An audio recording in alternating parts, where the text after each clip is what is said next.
राधे राधे सबको। 9वां अध्याय आरंभ करते हैं। इसमें विष्णुदूत विकुंडल को अन्न और जल दान के महत्व के बारे में बतलाते हैं। श्री राधे राधे। विष्णुदूत जी ने आगे कहा, हे मित्र विकुंडल, अतिथि सेवा के समान ही अक्षय पुण्यदायक दूसरा कार्य है अन्न का दान। शास्त्रों में अन्न को प्राण दान के समान ही माना गया है।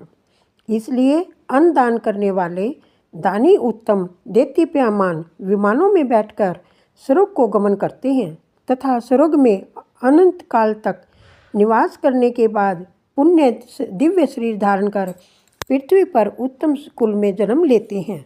वे सब प्रकार के सुख भोगते हुए भूपति हुआ करते हैं। इतना ही नहीं, ऐसे मनुष्य रूपवान, धनवान, ऐश्वर्यवान, धर्मात्मा होकर संपूर्ण दुखों से मुक्त होकर दीर्घ आयु तक पुत्र पौत्र आदि सबका सुख भोगते हैं। श्री राधे राधे।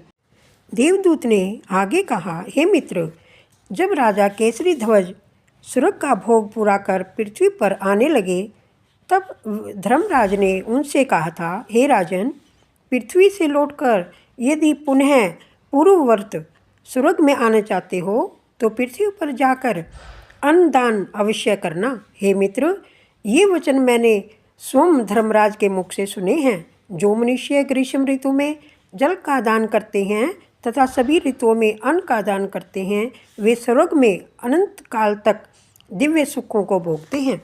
पहले किए हुए पापों से मुक्ति का उपाय बतलाते हुए देवदूत ने कहा, हे वैश्यराज, जो मनुष्य अपने मनसा वाचा कर्मणा किए गए समस्त पापों का शास्त्रोक्त विधि विधान के प्रायश्चित करते हैं, उन्हें भी देवताओं की कृपा से उत्तम लोकों की प्राप्ति होती है। इसी प्रकार गायत्री मंत्र तथा वेद मंत्रों का जाप करने वाले, धार्मिक कथाओं का श्रवण करने वाले भी उत्तम सद्गति को प्राप्त करते हैं।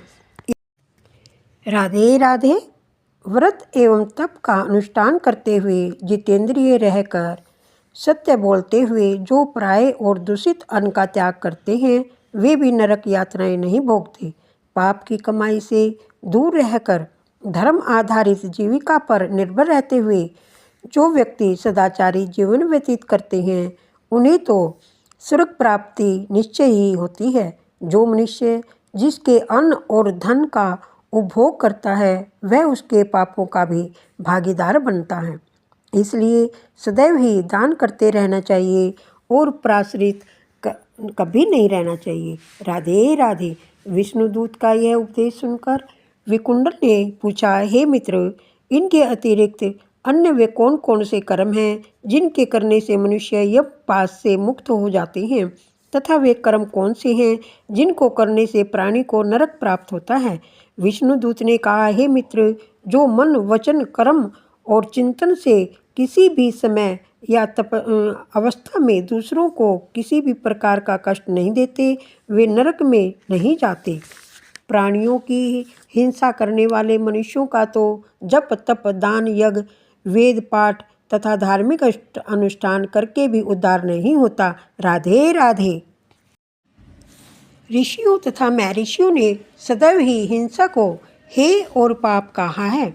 जो मनुष्य छोटे छोटे जीवों की अपने समान ही रक्षा करते हैं, उन्हें प्रेत नहीं, दुर्गति, अंगारों से भरे कील मार्ग तथा नाना प्रकार की भयानक यम यातनाओं को कभी नहीं देखना पड़ता।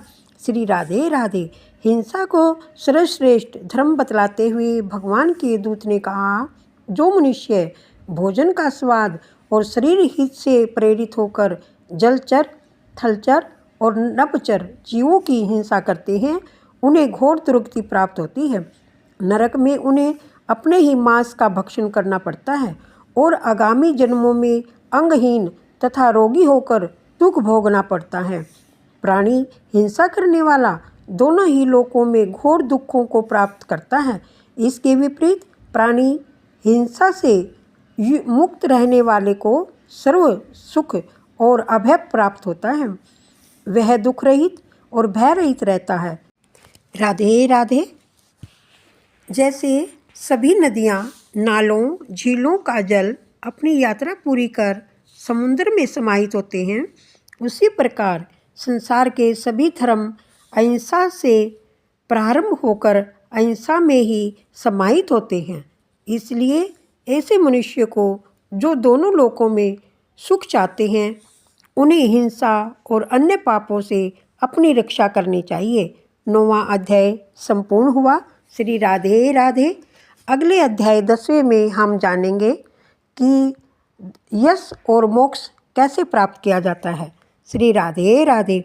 श्रीमन नारायण नारायण नारायण।